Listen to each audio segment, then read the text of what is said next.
Hello everyone. आज हम बात करेंगे एक बहुत ही इम्पॉर्टेंट टॉपिक के बारे में जो कि हम सभी के लिए जानना बहुत ही ज़रूरी है। हम बात करेंगे आज एंजियोप्लास्टी सर्जरी के बारे में। हाल ही में आपने एक न्यूज़ सुना होगा जो कि भारत के जो सबसे पहले वर्ल्ड कप विजेता कैप्टन जो हैं कपिल देव, उनकी हाल ही में एंजियोप्लास्टी सर्जरी की गई है। बहुत ही माइल्ड सा हार्ट अटैक आया था उनको, उसके बाद उनकी एंजियोप्लास्टी सर्जरी की गई। हालांकि अभी वो बिल्कुल फिट एंड फाइन है। तो बात करेंगे आज एंजियोप्लास्टी सर्जरी होती क्या है, किस तरीके से होती है। तो सबसे पहले मैं बता दूं कि जो आजकल की हमारी जो जीवन शैली है, बदलती हुई भाग दौड़ वाली ज़िंदगी है, उसमें कई सारे लोगों को तमाम तरीके की स्वास्थ्य संबंधी बीमारियां जो हैं हो रही हैं और उन लोगों को उन समस्याओं का सामना करना पड़ रहा है। जिसमें से सबसे ज़्यादा जो जिस तरीके की बीमारियां हो रही हैं लोगों को, वो है हार्ट संबंधी, यानी कि दिल से संबंधित, जैसे कि कोलेस्ट्रॉल बढ़ना, हार्ट अटैक आना, बीपी वगैरह बढ़ना। ये सभी समस्याओं का सामना अत्यंत बहुत सारे लोगों को करना पड़ रहा है। उसमें से कई सारे लोग जो हैं अपनी मेडिसिन लेकर के, अपनी लाइफस्टाइल में परिवर्तन ला करके उसको ठीक भी हो जाता है वो चीज़। लेकिन अगर वो बहुत ही सीरियस केस हो जाता है, सीरियस कंडीशन में क्या करना पड़ता है, एंजियोप्लास्टी सर्जरी करानी पड़ती है। तो बात करेंगे इसी सर्जरी के बारे में। एंजियोप्लास्टी सर्जरी होती क्या है। एंजियोप्लास्टी सर्जरी वो होती है जब जो हमारी बॉडी की ब्लड वेसल्स, यानी कि जो धमनियाँ और शिराएं होती हैं, जो कि हमारे पूरे बॉडी में, हमारे पूरे शरीर में ब्लड पहुंचाने का, रक्त को पहुंचाने का, शुद्ध रक्त आप कह सकते हैं, पहुंचाने का काम करती हैं, उसमें क्या हो जाता है, ब्लॉकेज हो जाता है। तो उसी ब्लॉकेज को रिमूव करने की प्रक्रिया ही कहलाती है एंजियोप्लास्टी सर्जरी। अब वो ब्लॉकेज होता कैसे है। आप सभी ने सुना होगा कि हार्ट में ब्लॉकेज हो गया, मतलब जो धमनियाँ है उसमें ब्लॉकेज हो गया। ये होता कैसे, आखिर ब्लॉक फॉर्मेशन होता कैसे है। हम तो सामान्य तरीके से अभी हम सांस ले रहे हैं, हर तरीके से पूरी प्रक्रिया सामान्य चल रही है, हमें पता भी नहीं चलता है कि कब ब्लॉकेज हो जाता है। तो क्या है ये, कैसे होता है। तो जितने भी आप कोलेस्ट्रॉल ऐसे फूड खाते हैं जिसमें ज़्यादा अत्यधिक बहुत वसा होता है, संतृप्त वसा का अगर सेवन करते हैं, संतृप्त वसा यानी कि जो नॉर्मल टेम्परेचर पे जो कि आपका घी, तेल, ये सब जो जमा हुआ होता है, जैसे डालडा वगैरह हो गया, कई सारे जो आपके जमे हुए रूप में होते हैं, उनको बोला जाता है संतृप्त वसा। तो अगर इन सब चीज़ों का अगर आप सेवन करते हैं, अगर आप बहुत ज़्यादा स्मोकिंग कर रहे हैं, अगर आपको बहुत ज़्यादा आप अल्कोहल का सेवन कर रहे हैं, या फिर आप प्रॉपर एक्सरसाइज नहीं करते हैं, तो उस वजह से क्या होता है, हमारे हार्ट की जो धमनियाँ हैं, जो हमारी बॉडी की जो ब्लड वेसल्स होती हैं, जो कि बॉडी में ब्लड पहुंचाने का काम करती हैं, उसमें धीरे धीरे प्लाक फॉर्मेशन हो जाता है।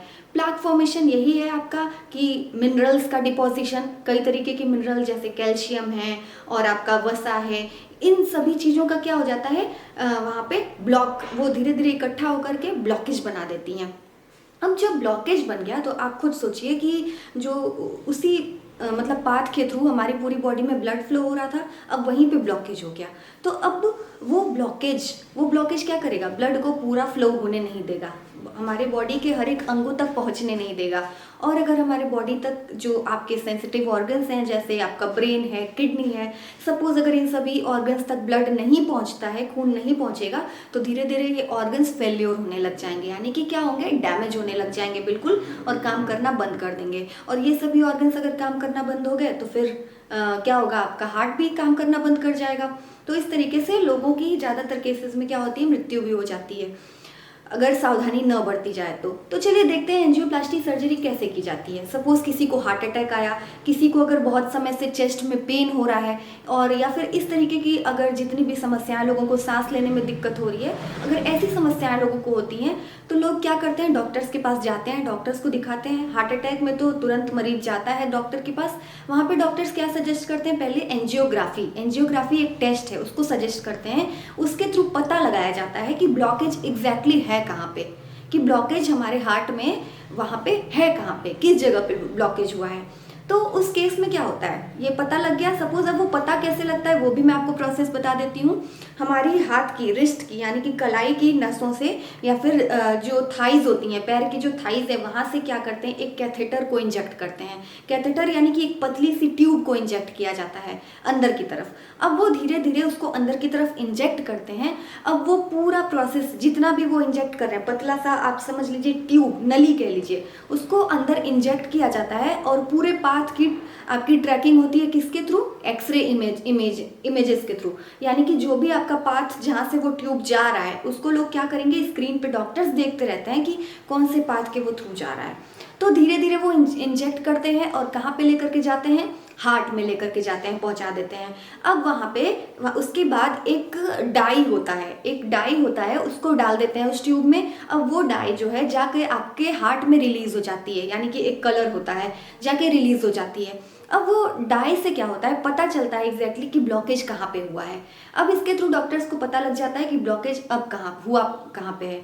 अब ये पता लग गया, उसके बाद डॉक्टर्स पेशेंट को या पेशेंट की फैमिली को बताते हैं कि इनकी एंजियोप्लास्टी सर्जरी करनी पड़ेगी। एंजियोप्लास्टी सर्जरी में क्या होता है, एंजियोप्लास्टी सर्जरी में यही कैथेटर को वापस से इंजेक्ट किया जाता है। जो ट्यूब है पतली सी, उसको कलाई की नसों से या फिर जांग जो होती है थाइस पे या फिर लेग्स की जो नसें होती हैं वहाँ से क्या करते हैं, इंजेक्ट करते हैं अंदर की तरफ, और वहाँ पे उसके अंतिम सिरे पे एक बलून बहुत छोटा सा एक बलून लगा देते हैं वहाँ पे, ताकि क्या होता क्या है, उसको उस जगह पे पहुँचाएंगे जहाँ पे व्यक्ति को हार्ट में ब्लॉकेज हुआ है। वो वहाँ पर पहुँच करके क्या करेगा, बलून को इन्फ्लेट किया जाता है। इन्फ्लेट यानी कि फुलाया जाता है, ठीक है। अब बलून जब फुलाएंगे तो जहाँ पे ब्लॉकेज हुआ है, सपोज इस तरीके की कैथेटर को इंजेक्ट किया जाता है, सपोज यहाँ पे ब्लॉकेज है, ठीक है, तो इस एक पतली सी कैथेटर को यानी कि ट्यूब को इंजेक्ट किया गया।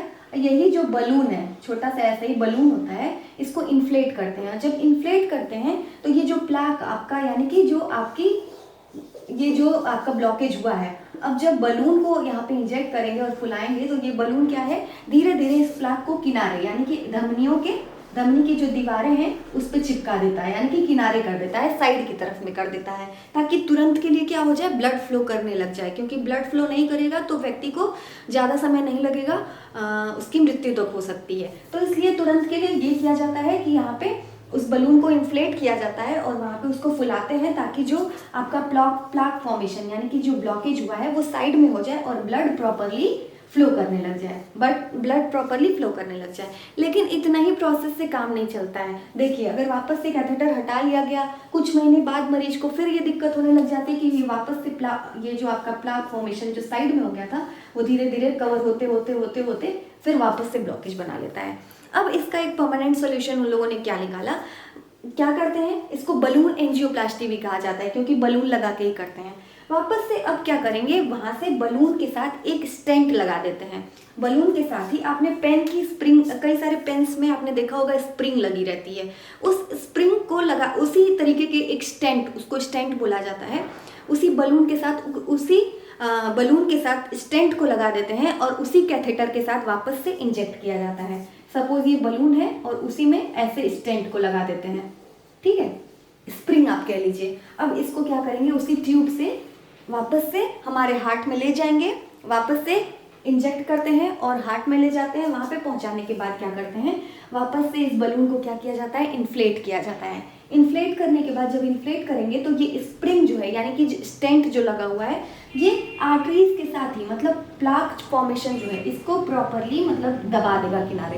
दबाने के बाद, और ये स्टेंट है आपका, तो ये परमानेंट एक तरीके से आप कह सकते हैं हो जाएगा कि बिल्कुल अब वो वापस से प्लाक जो है बीच में नहीं आ पाता है। वापस से जो ब्लॉकेज, जो आपके पदार्थ जो जमे हुए हैं बीच में, वो बीच में नहीं आ पाते हैं और वो फिक्स हो जाते हैं किनारे, ठीक है। और ये स्टेंट लगा करके वापस से कैथेटर को निकाल लिया जाता है। ये स्टेंट जो है परमानेंटली आपके हार्ट में फिक्स कर दिया जाता है। तो यही होती है पूरी एंजियोप्लास्टी की प्रक्रिया, जिसमें इस स्टेंट को प्रॉपर फिक्स कर देते हैं, ताकि जो आपका प्लाक फॉर्मेशन यानी कि ब्लॉकेज वाले जो मटेरियल्स हैं वो किनारे दब जाए और ब्लड फ्लो आराम से होने लग जाए। तो ये है पूरी एंजियोप्लास्टी सर्जरी की प्रक्रिया। बाईपास सर्जरी भी लोग मतलब डॉक्टर सजेस्ट करते हैं, लेकिन पहले एंजियोप्लास्टी सर्जरी होती है। अगर केसेस बहुत ज़्यादा बुरा होता है तो उसके बाद लोग बाईपास सर्जरी भी करवाते हैं। तो ये हो गई। अब इससे निपटने का क्या तरीका है, कैसे अब आप अपने आप को फिट रख सकते हैं। सपोज आपकी सर्जरी भी हो गई, उसके बाद भी डॉक्टर्स क्या सजेस्ट करते हैं, कई सारी चीज़ें ऐसी सजेस्ट करते हैं जिससे लोगों की जो लाइफस्टाइल है उन लोगों को उनमें परिवर्तन लाना हो और लोग जो है स्वस्थ तरीके से जी सकें। और केवल ऐसा ही नहीं कि जिसकी सर्जरी हुई है उसी को ये सभी चीज़ें फॉलो करना चाहिए। देखिए, ऐसा नहीं कि केवल अब बुजुर्ग ही हार्ट संबंधित बीमारियों से सफ़र कर रहे हैं। हर एक आजकल के युवा यूथ लोग भी, उनके अंदर भी तमाम तरीके की जो स्वास्थ्य संबंधी बीमारियां, जिसमें से ये हार्ट संबंधी जो आपकी प्रॉब्लम्स है वो ज़्यादा हो रहे हैं, क्योंकि तनाव सभी को है। तनावपूर्ण जो हमारी लाइफस्टाइल है उससे बचने के लिए हमें क्या करना जरूरी है कि आप खुद को समय दें, खुद को ज़्यादा से ज़्यादा समय दें, प्रॉपर एक्सरसाइज करें, ज़्यादा से ज़्यादा जितना हो सके वसा को, यानी कि फैट वाली चीज़ों को अवॉइड करिए। अपने जो आपकी डाइट है उसमें से वसा जो रिलेटेड फूड्स हैं उनको अवॉइड करिए। और जो संतृप्त वसा जो होती है, जो जमे हुए जो घी तेल ये सब होते हैं, उनका सेवन तो बिल्कुल ही मत करिए। अपने जो डाइट में है हेल्दी फूड को शामिल करिए, ज़्यादा शुगर को अवॉइड करिए, ज़्यादा नमक को अवॉइड करिए, और एक्सरसाइज और योगा का बिल्कुल ध्यान रखिए। सुबह ना हो तो मॉर्निंग वॉक जरूर करिए। इन सभी चीज़ों से क्या है, आपका हार्ट हेल्दी रहेगा और आपको इन तरीके की गंभीर तरीकों की बीमारियों से जूझना नहीं पड़ेगा। क्योंकि हार्ट संबंधी बीमारियां तो समझ जाइए फॉरेन से लेकर के इंडिया, हमारे भारत देश में भी इतनी ज़्यादा बढ़ गई हैं। हर एक दूसरे तीसरे पर्सन को आप सुनेंगे कि ब्लड प्रेशर की समस्या है, कोलेस्ट्रॉल बढ़ गया है, तो किसी को किसी तरीके की कई तरीके की समस्याओं का सामना करना पड़ रहा है। तो इन सभी से बचने के लिए ज़रूरी है कि हम अपनी लाइफस्टाइल को बदलें, थोड़ा सा अपने रूटीन में परिवर्तन लाएं। बिजी लाइफ को तो हम चेंज नहीं कर सकते हैं, लेकिन थोड़ा सा रूटीन में अपने परिवर्तन ला सकते हैं, ताकि हमारा जो जीवन है वो बिल्कुल स्वस्थ रहे और हम खुश रह करके कोई भी काम कर सके। तो ये था आज का टॉपिक, एंजियोप्लास्टिक सर्जरी। ये सभी को जानना अत्यंत आवश्यक है। वीडियो को पूरा जरूर देखिएगा। रिक्वेस्ट है आपसे, वीडियो पसंद आया हो तो इसे लाइक करिए, फ्रेंड्स को शेयर करिए, और सब्सक्राइब जिन्होंने नहीं किया है उनसे रिक्वेस्ट है कि मेरे चैनल को सब्सक्राइब जरूर करिए। जो मेरे चैनल का नाम है वो है universal Juhi. Thank you so much.